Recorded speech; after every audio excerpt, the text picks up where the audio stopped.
Assalamu alaikum. Today we will discuss about the lymphatic drainage and the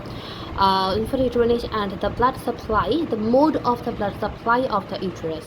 We know that the uterus has basically three parts: the fundus and the body, and lastly the cervix. So again we can classify, we can divide the body, we can divide the uterus in basically two parts: the cervix and the body with the fundus, and the body with cervix. So we will discuss about the mode of the blood supply at first. So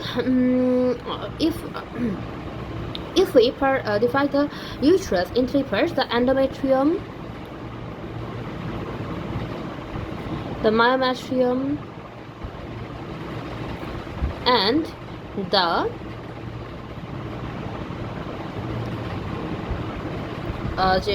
last little layer, okay, the outer layer. Okay. So at first, the we have to know the main artery of the supplying the uterus: the ovarian artery and the uterine artery. Basically, the uterus is supplied mainly by the uterine artery, and slight part is supplied by the ovarian artery.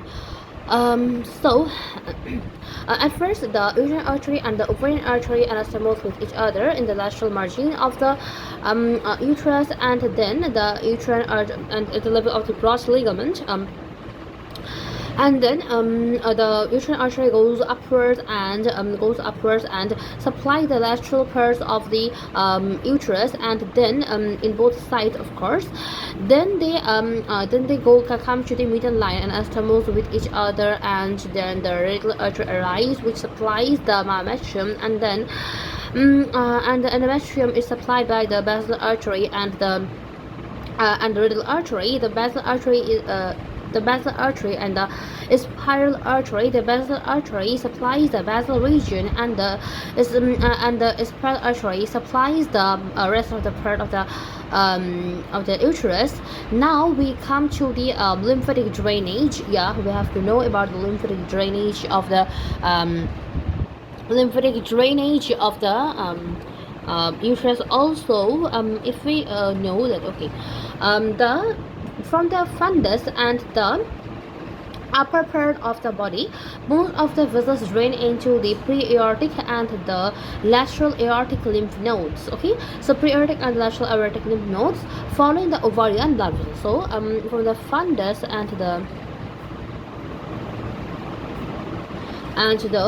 upper part of the body, which is drained by the upper part of the body, drained by the pre-aortic and the lateral, okay, pre-aortic and the lateral aortic lymph nodes.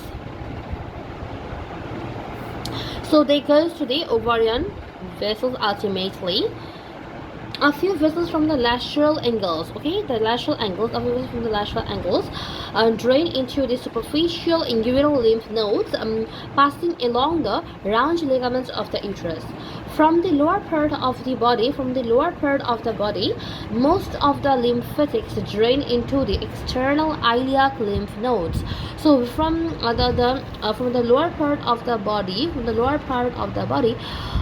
it drains into the external iliac lymph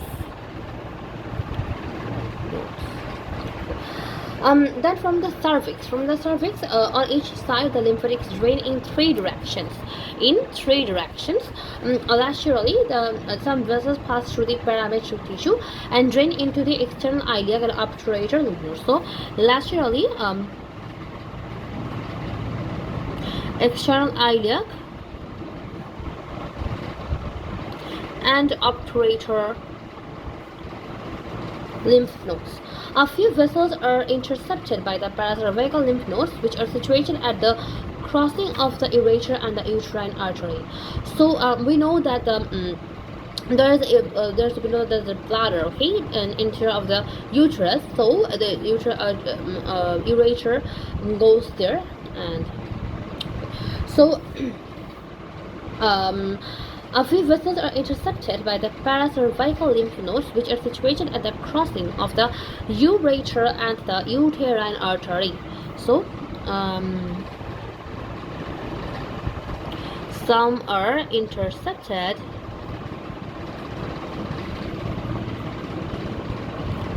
by paracervical lymph nodes,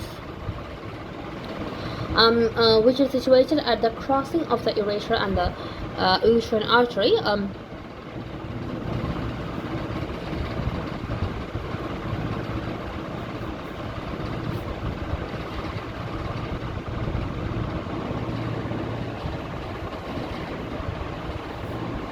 Okay, then we go to the posterolaterally. The lymphatics pass along the lateral pelvic wall and run into the internal iliac nodes, and posteriorly, some lymphatics pass by the side of the rectum, as there's a rectum, okay?